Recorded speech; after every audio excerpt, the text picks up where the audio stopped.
ابھی چونکہ حالیہ ایک سلسلہ سودی نظام کے متعلق چلا، آپ کی عدالت نے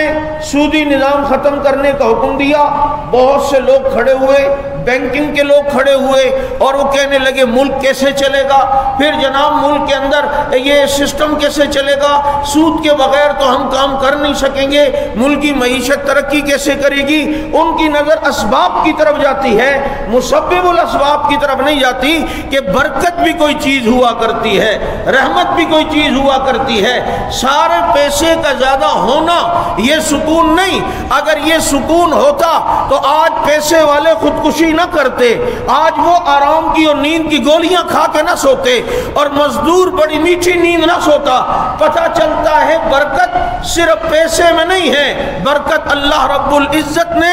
ایک انسان کے اندر جو گناہ ختم ہونے کا جذبہ ہے اس کے اندر رکھی ہے، اور برکت اللہ رب العزت کے ماننے میں رکھی ہے۔ ورنہ دولت تو فرعون کے پاس بھی تھی، شداد کے پاس بھی تھی، نمرود کے پاس بھی تھی، لیکن دنیا نے دیکھا وہ ناکام ہو کے رہے ہیں، اور موسیٰ علیہ السلام غربت میں رہے، اللہ نے کامیاب کر کے دکھایا ہے۔ تو کچھ ایک غیبی سسٹم ہے، اسے تو کم از کم سمجھو، سب ظاہر نہیں ہے، اور یہ نہیں ہے کہ ظاہر میں جو آپ کو نظر آ رہا ہے کہ یوں نظام چلے گا پھر تم چلا کے دکھاؤ۔ اتنا تو سوچو اس نظام کے تحت تمہارا الو سیدھا نہیں ہو رہا، اتنے عرصے سے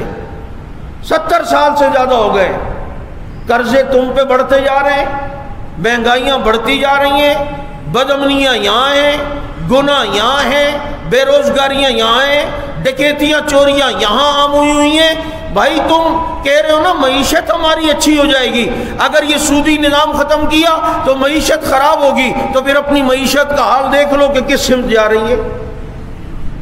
اب ذرا اس نظام کو بھی چیک کر کے دیکھ لو جو سود کے بغیر والا ہو۔ ایک طبقہ اگر سود لے، وہ اللہ اور رسول کے ساتھ جنگ کر رہا ہے، فَأَذَنُوا بِحَرْبٍ مِّنَ اللَّهِ وَرَسُولِهِ،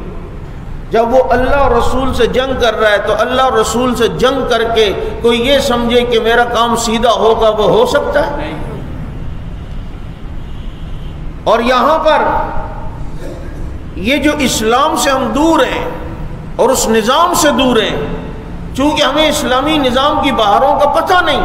اس کی برکات کا پتہ نہیں، اور وہ مزہ ہم نے چکھا نہیں، اس لیے اس کو قبول کرنے کے لیے تیار نہیں۔ اور دکھ اس بات پر ہے